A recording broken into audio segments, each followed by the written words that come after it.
I'm a bit out of the context here because I jumped out of that PowerPoint presentation, and what I discovered is that when I came today to meet all my colleagues that we're speaking here about the Baltic deal as a case study issue, and the first thing what I was asked, it was not about what I'm going to speak or what we discussed it before, but it was not reaction to my my certain thoughts that I was supposed to share here with us, but about the reaction to Prezi.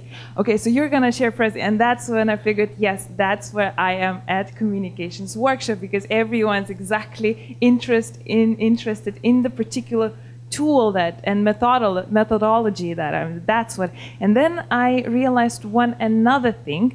Where did we go now in terms of also communications discourse within the strategy of the EUSBSR, within the strategy itself? Because if I remember, for instance, 2 years ago, this wouldn't have been the case, where actually communications people that work with projects of the EUSBSR related projects would come together and really professionally from different organizations discuss this kind of things, which makes me super happy about it. And I think we did a kind of a progress. It's kind of a good practice, I think, in its own. So this could be also a case study. Now, I use this not because I would be very well aware of how to use this kind of tool. It's just because for myself, I just use it whenever I think that I want to brainstorm, rather. Not necessarily give already developed answers filled with answers and write things to say, as it were, like truths, sort of kind of a statement, but rather sort of like a share kind of thoughts. Where could we go and why? Because, and this is exactly what I find also this format of this workshop. Which is great, that I'm not speaking here with these people. I find myself pondering and wondering and talking. And Baltic deal is a great. I think it's a great project. I didn't know a lot about it in terms of agriculture. I don't know anything. When I was sitting here, when a person asked me, so is this sustainable? No. Was it a green agriculture or was it a ecological agriculture or bioagriculture? I don't know. But the very story, the way when I watch these films, when I hear people talking about this change that they want to happen and what the experience and this people coming together to do certain things to solve certain problems that didn't happen before. That's what I understand, and that's why I really also like that my colleagues from the project, they articulated this as a way. What is the story about? So basically, also myself, I find in a very similar situation as you do now, because I just finished working on a project where we worked also quite a bit on communications with a communications officer and communications teams and so on, which was not about a sexy topic at all for the public. It was in civil protection, perhaps. Yeah, it is not an easy topic to share about because it's not naturally that people relate it to. But this challenge, I think it's interesting because it really sort of equips you with an ability to be looking for understandable various languages. And that's exactly when we talk about these EU projects, that's when we want to reach out to several various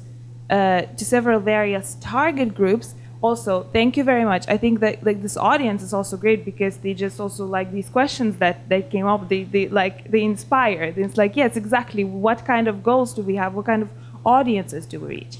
So what I perhaps just wanted to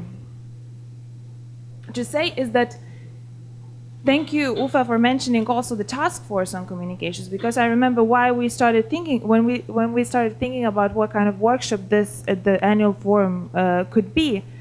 It was about, okay, so we do communicate, we sort of like know, we now already know tools of what to use and how to reach out our immediate target groups during the project. We know how to develop certain languages, but what do we do then after?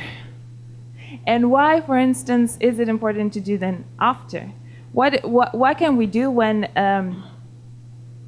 there's after, even though the project is not there anymore in terms of the budgeting, for instance, for a communications officer or for communications tools, how to integrate the stories that you developed into, for instance, the overall flow of your organizational communications.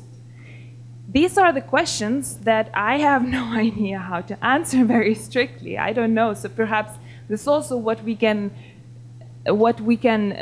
all of us think about and think of, like suggesting certain strategies. But what I was thinking about is that why do we need to tell the story? Because at the end of the day, sometimes it's very practical. When we have Darius talking, when we have also this is a, you know, whether you will be able to bring further these kind of stories to, for instance, a policy level or people who make decisions in terms of what kind of funding priorities they would set later. This is also the goal of communications after the project. So how far are we in actually being able to think about these things in terms of how do we bring our story forward for this to be informing the future projects or future activities or future policy decision maker, funding, so the funding decisions. So then we would receive certain, we would have a go ahead for other projects, for instance, right? So this is the project communication is how do you, like one of the things what you do. How many of us, when we, for instance, budget for projects and budget for communications activities, do budget in, for instance, why I see budgeting? Because, I mean, in my language, it's a communication project officer. In my language, it means that the budget means hours. It means that in my, ideally 8 hours workday never happens. In terms of that, it's longer all the time, but how many hours am I allowed in my organization to spend on, for instance, this topic? So how many hours do I put for myself to plan how the project communication will continue after? Whether do we have to, what kind of materials do we, for instance, produce at the end of the project so they would go work for us later on? And then, so these are the strategies that I'm sort of working on now. So basically, the project normally can achieve great results in terms of studies, in terms of concrete little, I don't know, cooperations kind of things. But also, to me, it is also the capital is the network and the connection and the knowing people, right? So they could sort of work further. Then the one thing that I think also a lot about is that the projects, how do we see projects? How do politicians see projects? It's a one-time thing, which is like a short period, and it gives concrete results. That's why politicians love it, right? Because you put money only into the little, only in, let's say 3 years, a very concrete amount of money, and it gives results, and it's done, and it's great, and the world is much better. And then they also can tell that story to their, to their electorate, right? Voters, exactly. But there's also a problem when we start thinking, okay, so let's do many projects and that's going to replace our normal activities, but it's not the case. Because if you see like your normal activities and your normal priorities, some of them have to be visionary in terms that they cannot really, be all the time, stopping. It has to have sort of a big kind of goal to the future, right? Well, that's how I think. And then some of the projects can be sort of like actions where you, for instance, I can test a bit more daring than, for instance, my normal organization would allow me to do, but I can test certain strategies, methodologies, partnerships, or something. So then, okay. So then, what you have? Baltic Deal has everything. Just check it. I mean, I'm really, for instance, impressed. They have a project website. I saw like with all the visual identity, with all of these kind of like also social media and all of the USB information that we received at some other event. I think I got the Baltic Deal USB stick in Tallinn when we were there at some workshop. A portfolio, access to networks, and then we can have it. Then the questions come. My questions to you. You have a story, but how far are you integrating into the overall communications of your agency, of what you're doing? And then that's the most important thing. Like, do you see it in the same way as the politicians, let's say, do, or people who you could target, for instance? And then again, how do you see the results that you achieved with your project?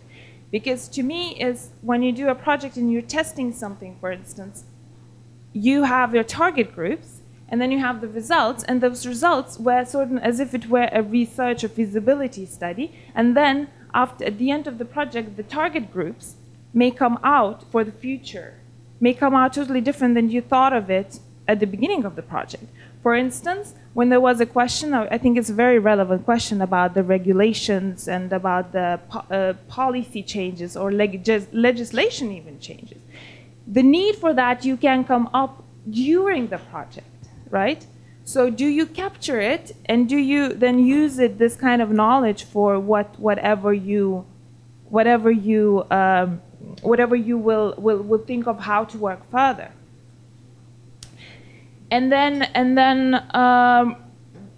do you feel that you can redefine the target groups of your organizations, of your project? And then do you think that, for instance, perhaps in your own case, now you would need to bring awareness to the different levels which you were already working on, but has it changed, or